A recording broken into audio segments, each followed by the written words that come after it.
I looked out. I saw a bowl of fire and just smoke coming out. Are you feeling nervous right now, Mr. Gurma? Oh, very much so. I thought I was hit. I mean, the building shook so much. Well, you're not the only one, that's for sure. As we keep you on the phone, and Sam as well, we're now getting reports that the White House has been threatened. Here, we're also getting reports the Capitol has been evacuated, the West Wing of the White House evacuated to go along with all this. What started at 8:40 this morning in New York is now threatening, of course, our city, our safety, and a lot of folks and very concerned. The pictures you're looking at right now are from our live cameras. You can see smoke pouring near the Pentagon.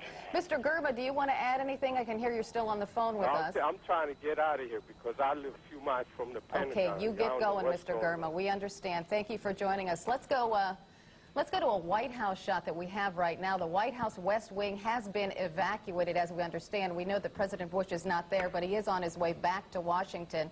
You can see the armed guards on top of the White House keeping watch.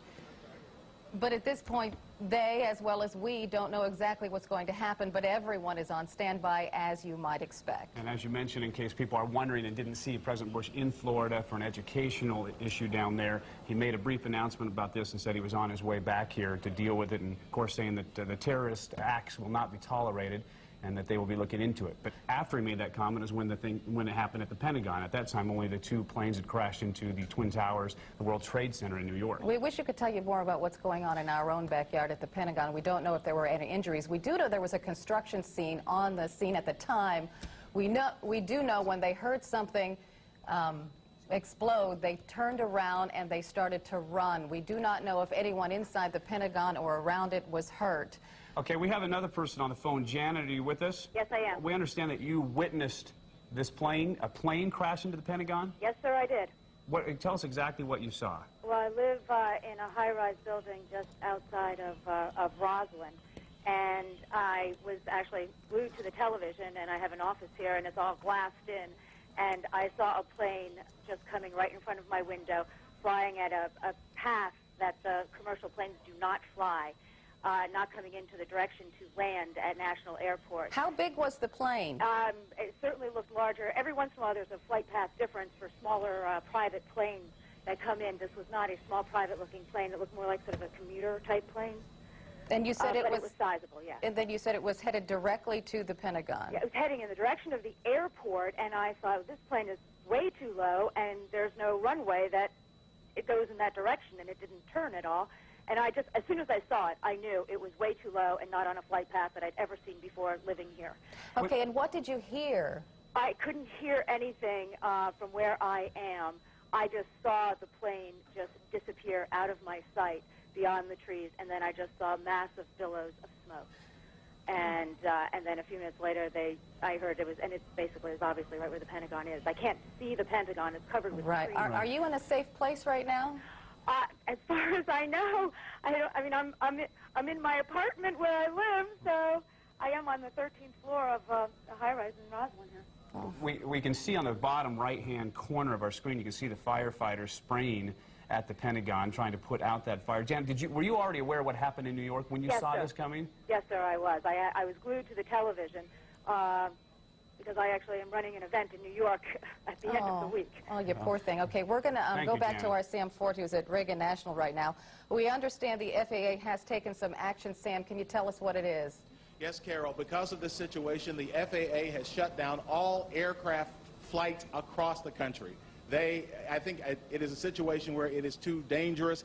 Right here at National Airport, you normally would have planes taking off and landing. There are no planes taking off or landing here. The skies are clear, and there is smoke covering the area. This gentleman is named Todd Nelson. You were just picking up what debris. What is it? Some sort of... It looks like insulation. I was just standing there watching, and all sorts of paper and debris and insulation. I'm sorry, yeah. This is what... All sorts of paper and debris and insulation were just flying down, landing on us over here, and it's just amazing. Yeah, some sort of insulation or some sort of debris that appears to have come from the Pentagon crash coming through the air. You could see papers flying through the air, things like that. So that's the word from here. We're hearing the FAA has shut down air traffic across the country because of this situation. Understandable. Thank you very much. Sam Ford reporting to us live from Reagan National. We have another eyewitness on the phone right now. His name is Charles Tanner. Mr. Tanner, tell us what you saw. I was in the, I live at the Overlook Apartments, and I was doing some exercise with jump roping, and this plane came increasingly fast, almost close enough to, if it headed this direction, hit the building that I'm in, which is an 8-story building. But it was aiming for the, in the direction of the Pentagon, and then all of a sudden I see this puff of smoke, and I just ran over to Columbia So you didn't actually to get a better view of it. So, Charles, you didn't actually see it hit. You just saw it to a point, and then you saw the smoke? I just saw this plane coming very, very fast, going in that direction as I was listening to you guys talk about what happened at the World Trade Center. And where you live, obviously, it's close enough to Reagan National, but that's not the type of flight path you normally see. Right. Well, I'm closer to the Pentagon than to Reagan National. Okay, but obviously planes flying over there on a daily basis. This is usually not the flight path of any aircraft.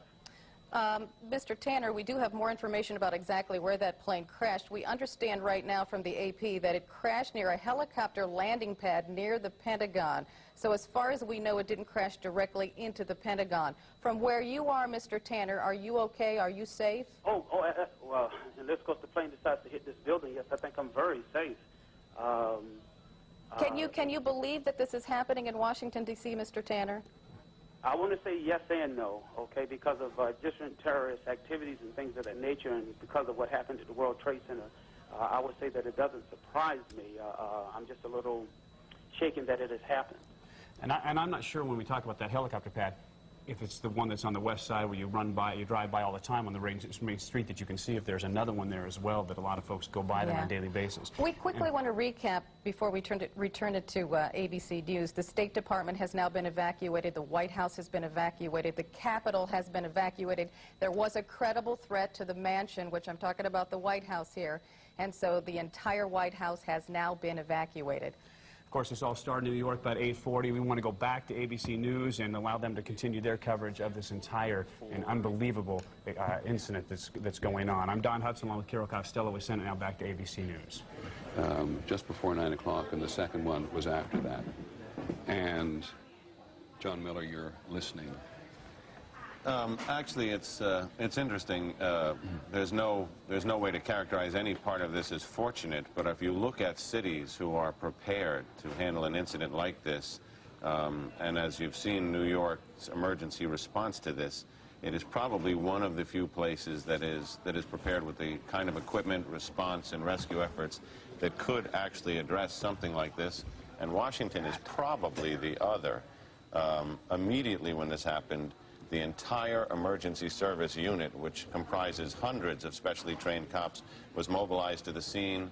Now a triage center for the injured has been set up just around the corner from the World Trade Center. It's an incredible scene down there with a tremendous amount of equipment. The Federal Aviation Administration has actually gone even further than it did a few minutes ago. It was asking all planes not to take off. Now the FAA has ordered all aircraft currently in the air over the United States to land at the nearest airport.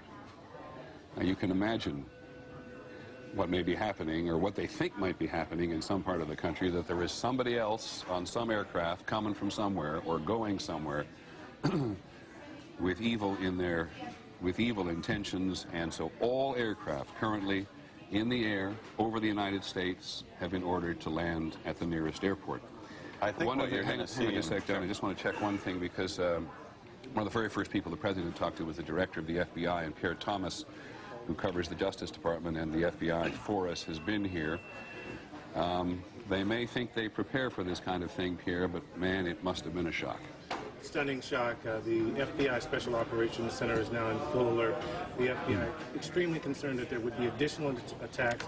Normally when you have a situation like this, they immediately get on the line with the CIA, the various intelligence agencies, trying to get a sense of who might have been planning something. But right now, the first order of business is to protect against a second attack, third attack. The feeling is normally when you have this kind of situation, there will be more attacks almost immediately. Let's go to the trade tower again, because, John, we now have what do we have? We don't... Wow. It looks like a new large plume of smoke. Now, it may be that something fell off the building.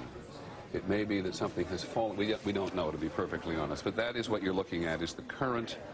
That's the scene at this moment at the World Trade Center. Dan Daler from ABC's Good Morning America is down in the general vicinity. Dan, can you tell us what has just happened? Yes, Peter, it's Don Daly down here. I'm 4 blocks north of the World Trade Center. The second building that was hit by the plane has just completely collapsed.